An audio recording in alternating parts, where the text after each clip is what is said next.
Okay, so hi all. So today's video is going to be, I think, my first installment of my political educaty type talks. So I originally wasn't going to do a video on this topic, but I woke up this morning and have come into some new information that I have to speak about this Trayvon Martin situation, because to me, there are just some things that don't sit right with me. And so I have notes today because I seem to talk in circles when I get into this type of talks, and this is not a conversation with the person. This is a video. You probably want to sit here and be like, bro, you're talking so much right now. Focus what you're saying. So I have notes. So I'm going to start from the top to the bottom. Okay. So when this first came out, the 911 recording, I didn't want to listen to it. But today I was like, I have to listen to it. I listened to it 3 times today. And I'm analyzing it.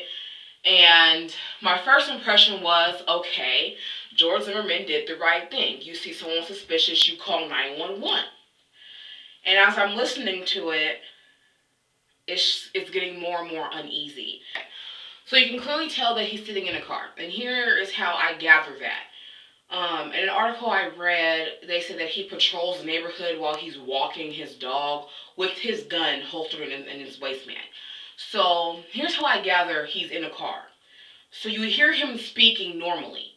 And so I'm like, if he is outside with this person looks suspicious talking, the person can hear him.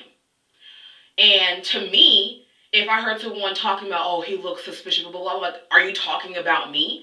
That's just me in my point of view. But also, during the 911 call, while he's speaking, you clearly hear a door open. You hear a pause. You hear the door close. And shortly after that, you hear wind blowing. You didn't hear that in the beginning of the other tape.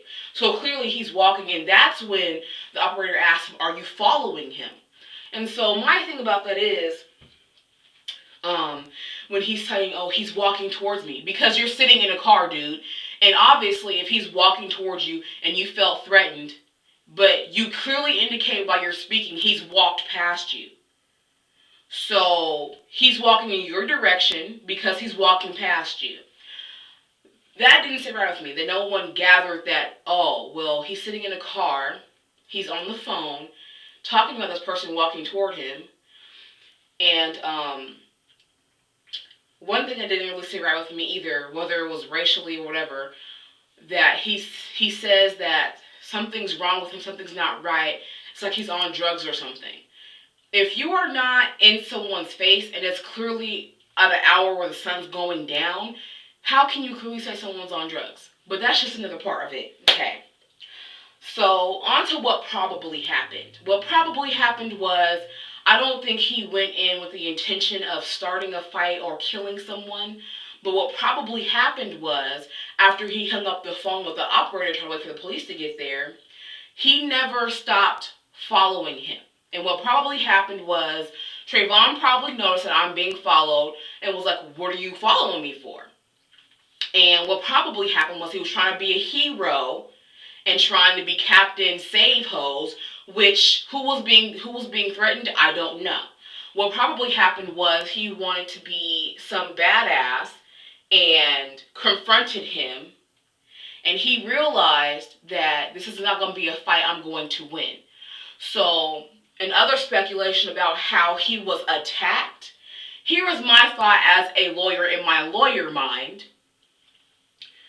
Unless someone comes up to you and initiates aggravation, you are not in self-defense. There is no way in heaven or hell I'm sitting in my car and I get out of my car, approach someone aggressively, and then I feel threatened. Because there was no indication that Trayvon was trying to get at him, because if it was true, he would never walk past that car. And so, to me, in my lawyer mind, he has no case in self-defense. And even though he has no case because the defendant is dead, You killed that person. And so this Florida state law about stand your ground, it can be, to me, depending on how good his lawyer is, which I've watched a video, his lawyer is not that good of a lawyer. Depending on how good his lawyer would have been, they may or may not can take that law with it, because to me that's a self-defense law.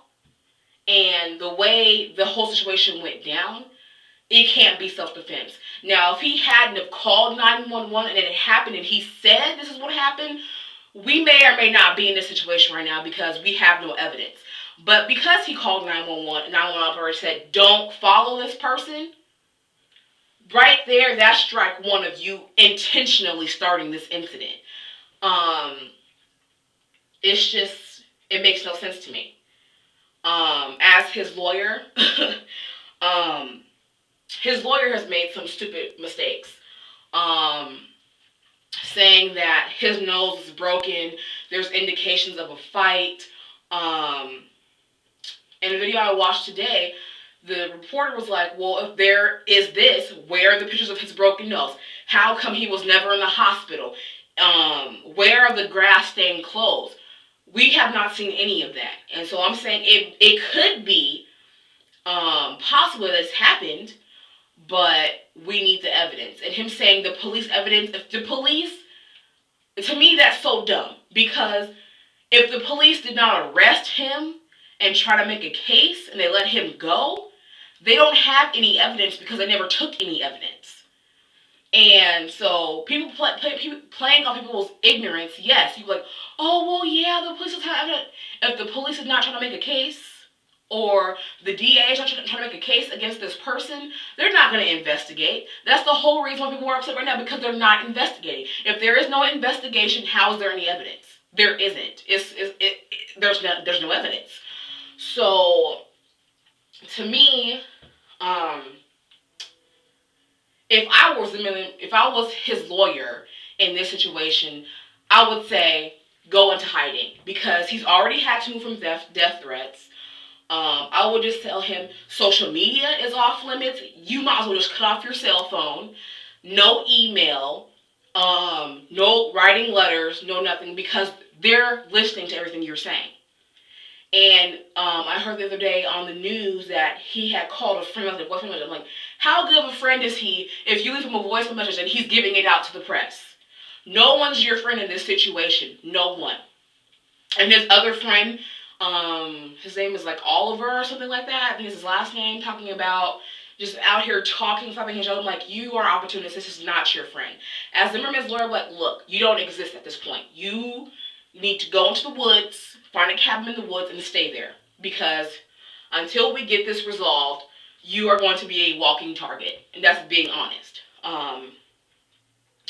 And might I add, I meant to say this in the beginning, no matter what happened that day, that does not excuse the fact that this man shot and killed a 17-year-old boy. And people were like, well, self-defense, my behind. He was unarmed. You are a 28-year-old grown man. This is a 17-year-old boy. I've seen pictures of him. I'm like, I'm sorry, but he looks so small that I could probably take him. I'm only 5'7". You know, I may be big, but he looks like I could take him. And so for you to feel threatened by this person that's smaller than you, and looks can be deceiving, don't get me wrong, but this is a 17-year-old child. You're a 28-year-old grown man. You mean to tell me you couldn't take him, Mr. President of the Neighborhood Watch? And while we're at President of the Neighborhood Watch, if you know you're the president of the self-appointed president of the Neighborhood Watch, shouldn't you know there are black families that live in the neighborhood? So any black person walking the neighborhood is not suspicious because they live there? That would be my thing. I live in a neighborhood where there's people of all races that live here.